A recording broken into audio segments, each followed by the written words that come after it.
Although Rome is over 2,000 years old, Italy in its modern form has only existed for 150 years. Before that, it was a collection of rival city-states, Genoa, Venice, Florence and others. But for 1,000 years it harboured the base of the legendary Roman Empire. The heart of that empire was, of course, Rome, home of the Caesars. Modern-day Rome is an eclectic mix of ancient monuments, interwoven with all the aspects of a 21st century city. Traffic circles the 2,000-year-old Colosseum as if it were a roundabout. The Colosseum is an absolute must if you visit Rome. Every visitor drifts into their own private world, dreaming of how it must have been. The awe, the violence, the fear, all as colossal as its name implies.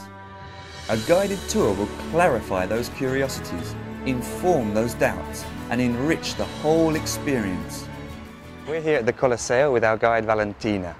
Now Valentina, you work here, you come here every day, but are you still impressed with the huge structure that you see? Absolutely, yes. So I think it is my favorite monument in Rome, even because the Colosseum is the very symbol of this city.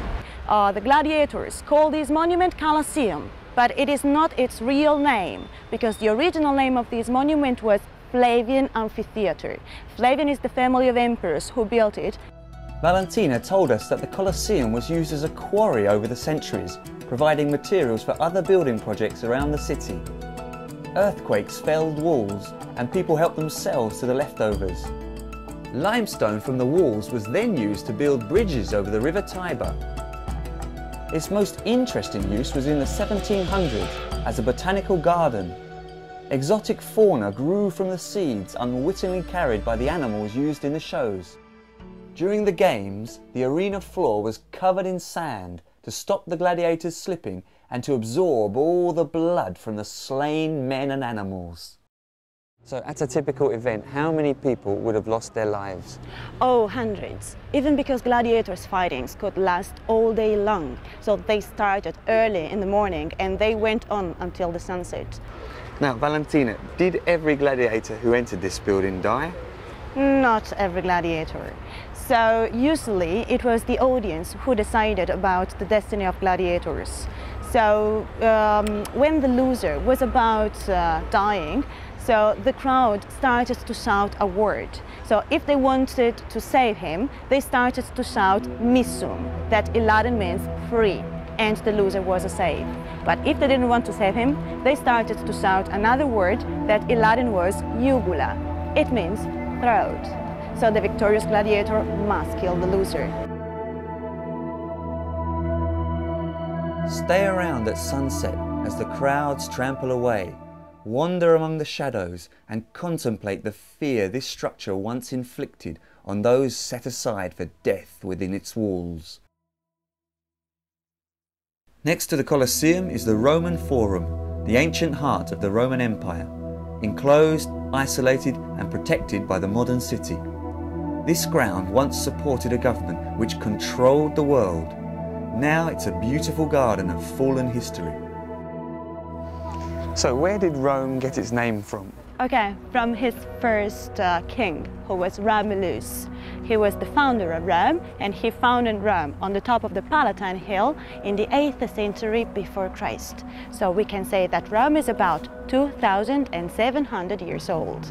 And which emperor was the greatest in Roman history? It's probably the best emperor was Trajan. Trajan won a lot of wars along the borders of the Roman Empire. So it was thanks to Trajan that the Roman Empire became enormous.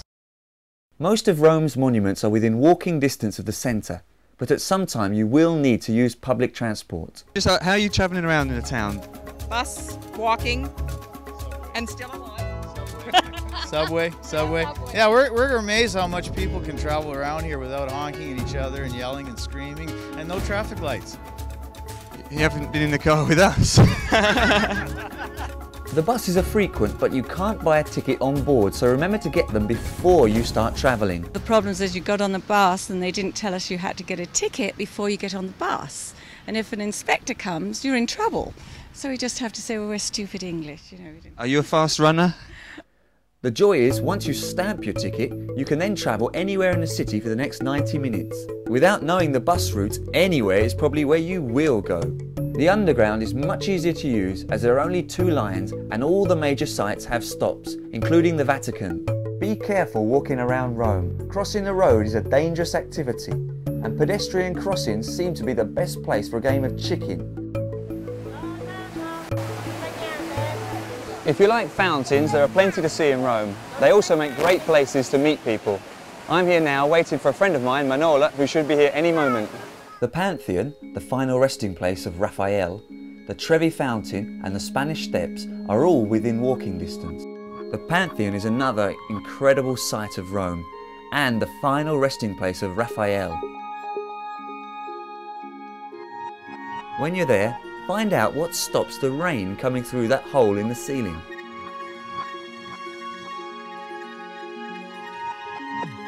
Within walking distance of the Pantheon is the Trevi Fountain.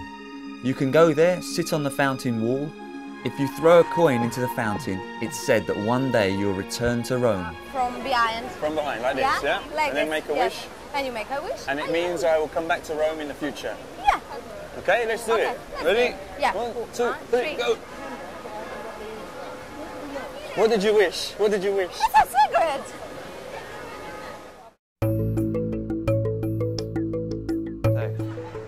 With English tea rooms over there, and I understand these steps were designed by an Italian and paid for by the French. Why are they called the Spanish Steps?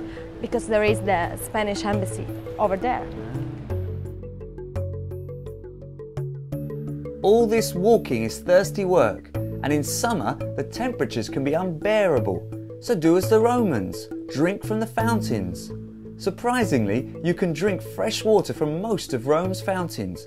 So take a bottle and fill up for the day. After a busy day walking the streets of Rome, for me this is the best place to come and relax in the evening. This is Villa Borghese, which has a view over Piazza del Popolo, and I think it's the best view of the city at sunset.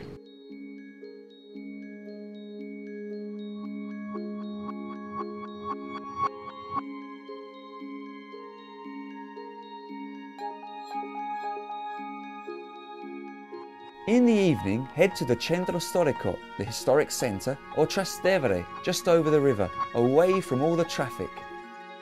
You'll find a huge selection of restaurants, bars, and even English language cinemas.